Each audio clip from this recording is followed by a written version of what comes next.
Hello friends, welcome to my channel and thanks for watching this video. So we have ended with one very interesting week because the Wall Street or the index across has been falling quite a lot, and then we have seen a massive recovery on the last day of the week that has just passed by, and you will see green shoots across the board.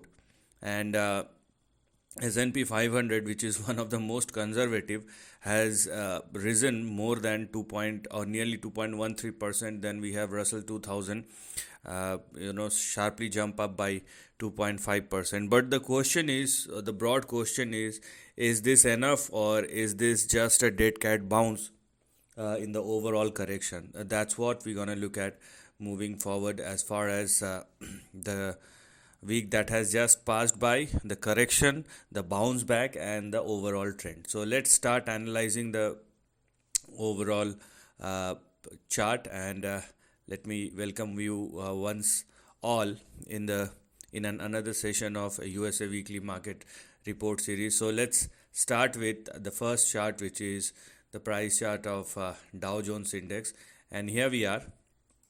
So now here what we have clearly seen, a bounce back on Friday, and now the index started moving higher. So here we are.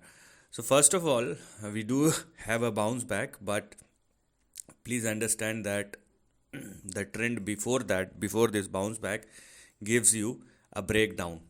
Okay, so there is a range breakdown below these two levels, 41,650 and 41,866.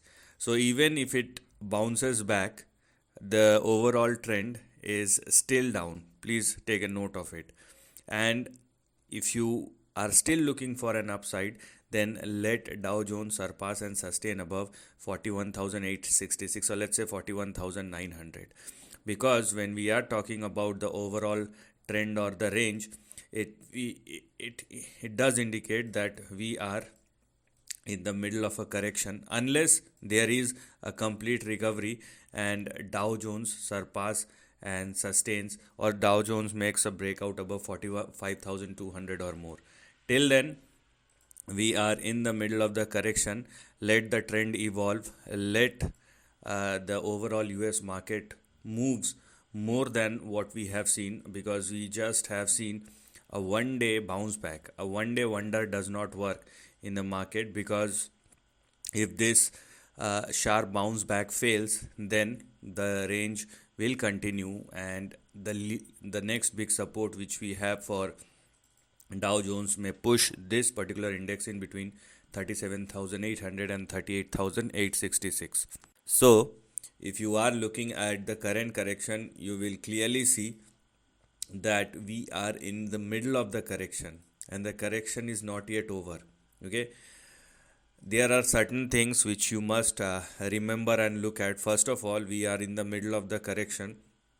So if this rally fails, then we still have 7-8% of correction on index level. And if this is the end of the correction, then we have a lot to look at. But if you are looking at the Dow Jones, then Dow Jones must recover 10% or more, so that we can say that the downside is over and upside has started once again. So we are in the middle of the correction, and the big support will be in between 37,000 and 38,000. Okay, now let us talk about Nasdaq Composite. So this is the price chart of Nasdaq Composite, and here also you can clearly see a bounce back, but the close we have for Nasdaq clearly indicate that this green line is the 200-day simple moving average, and because Nasdaq closes below this level, so this is not at all a good sign. And here, even if the bounce back continue, we have our big target, or we would rather say big resistance, at 18,823. So only if Nasdaq at least surpass and sustain above 18,823, then we can go any further, not now. So as far as the current move of Nasdaq is concerned, if I draw a line like this, then you will see the index tested the support level, but probably this is not the kind of situation we have in front of us, because it still indicates the problem with Nasdaq is it is a high beta index, so sometimes level does not matter. But here also, what we will work with is 16,800 as our big support or stop loss. If it falls below this, then obviously you will see further correction. So yes, there is a bounce back in Nasdaq, but the question is it enough? That time will tell. Okay, maybe this bounce back will continue for the next couple of days, but the intensity is something which is very very important. So we have to check or look at the intensity in the overall market, or how the broad market is behaving. Do we have extravagant moves on the upside? Then it's a different thing. But if we have very small moves, then I mean it will be considered as a dead cat bounce only. Now here in S&P 500, the chart looks very similar to Dow Jones and not Nasdaq, because in S&P 500 the correction is far from over, and we have a very simple yet powerful trend, and you can clearly see how clear it is. This chart is very very clear, and how this particular index is behaving, and the next big support we have, everything is very clear in this particular chart. Here also the we have a breakdown below this particular line. I hope you can clearly see this. So in S&P 500, this chart broken below 5798. So if after the bounce back, if S&P 500 still continue to trade below this level, then we are heading towards our next big support, which will be in between 5096 and 5200. So still some more to go on the downside. The most important point is not that the correction is yet to over, and we still have a 6-7% kind of correction which is still left. Okay, that's not the important thing, I would say. Here also, yeah, 8 or 9% correction, but this is not the important thing. The important thing is what if the correction does not ends here? What if the correction continue below this zone? Then the actual problem arises. So I'm not going to draw a doomsday scenario. We will just go with the price and what the price is telling us right now. Okay, then when the trend develop, we will move accordingly, or if there is anything big, then we can talk about it, because I have talked about S&P 500 way back in January or February when it was trading at its lifetime high. Then I have said this correction, and then we have seen how the index has moved. So the scenarios will build over a period of time. Okay, now we are in the middle of a correction, so we need to understand the basics and how the trend will behave. Okay, so right now we still have 6 to 8% correction, which is clearly visible across indices. So you have to be a little bit patient over here, and hopefully I don't want further correction, because it will definitely have a ripple impact not only in the US market but also in the global market. Please understand this thing.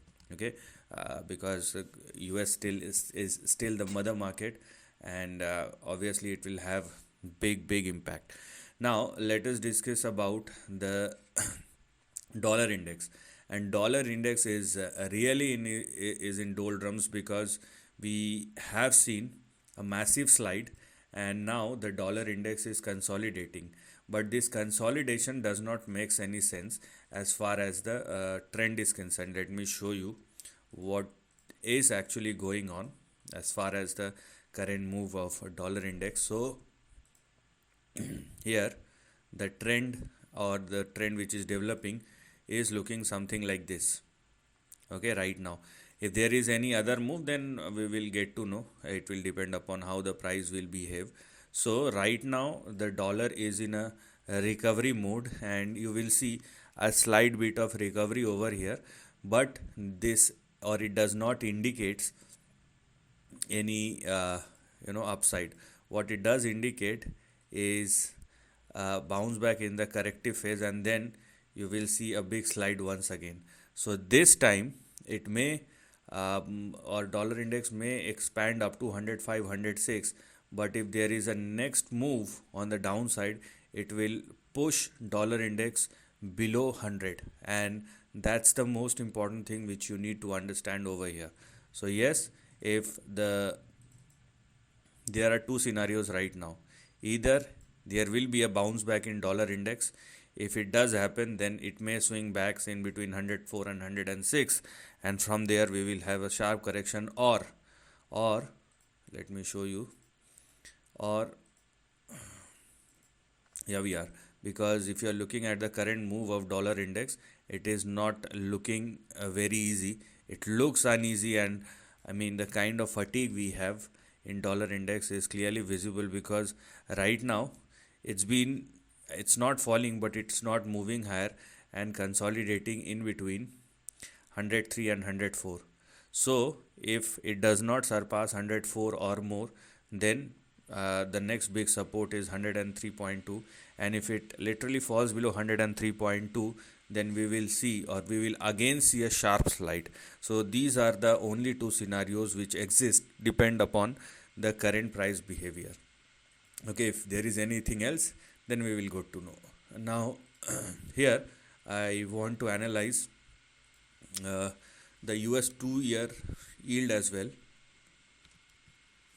So yeah, so yes, 2-year bond yield, because now the trend is shifting.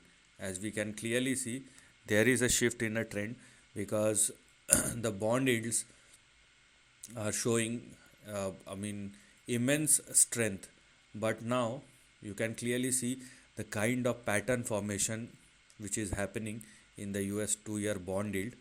And here we are, this is the support, or I would say this is the final support. And if US 2-year bond yield falls below these two lines, then there will be a big slide in the yields.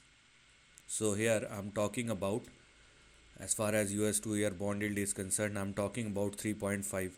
If US 2-year yield falls below 3.5, then you will see a sharp fall in the yields as well. So there are certain indications which are clearly visible. Let us also see that US 10-year yield and what it does indicate. It is not as weak as US 2-year yield, but here also we have consolidation. So you can clearly see, when we are looking at the US 2-year yield, it is clearly indicating something which makes the market volatile, or which is also indicating that dollar index will further fall on the downside, or will fall further on the downside. Here we have our support at 3.73. So there are certain indications. It is not visible in the longer term yields, but it does make sense when we are looking at the short term yields. Let me check the 1-year yield. Do we have that? That's the big problem. If we don't have that, does not matter, but we have to check it. Or US 6 month. So the more close we go, yeah, we can clearly see the volatility. Now you will see, the kind of slide we have for 6-month yield as far as US bond, and slowly but steadily it started moving, or it started sliding down. And we also have a breakdown as well in US 6-month yield, where it is trading below 4.6. And the way this 50-day or 200-day moving average line is behaving, it looks like that a divergence is on its way. And last time when we have that, when we have that divergence, you can clearly see what has happened. Okay, so I'm talking about the near term yield. Just to show you that things are looking extremely volatile when we are looking at the near term market. It is not visible. Let me see if there is any 3-month yield or not. Yes, we do have. So the more close we go, we will get to know about the volatility, because the moving average line we have over here, they are getting closer. It may take couple of weeks as well, but when we have these lines getting closer, then there is a problem. So here we are. So here also we have a slight bit of breakdown below 4.48. It may take a couple of weeks, and we will talk about it in the upcoming sessions as well. But there is a big indication in the near term yields when we are looking at the 3-month, the 6-month. Let me check once again the 1-year yield. Do we have that? Yes, we do have that. Yeah. So here also you will definitely see the 6-month, the 3-month, the 1 year, the 2 year. I mean, they are all indicating something. And number one, we have a downside which has just opened up. And the more important, or the most important thing, according to me, is this divergence which is going to happen in the upcoming weeks. So here also 4.5, if it trades below 4.5, which it is right now, then things are not looking good. And once the divergence is happen once the divergence started happening, you will see what will happen thereafter. So the near term yields does not look good, but what it does indicate is a big crash in the yield. And when we do have that, when the crash was going on, you will see major slide across the board. Does not matter. Generally, slide, or when the yield started falling lower, stock market will move higher. But there are certain scenarios when everything started falling down simultaneously, and then individual markets or individual financial products behave individually. So I think that we are about to enter into that stage, and market will slide. There is an indication, because these kind of divergences across the near term bond yields are not showing us good signals. So you have to remain alert. Meanwhile, you will see individual stock may behave in a different manner, but the kind of indications which we are getting in the near term are or is indeed indicating big volatility going ahead in the overall market. So this is the end of the video. Thanks for watching.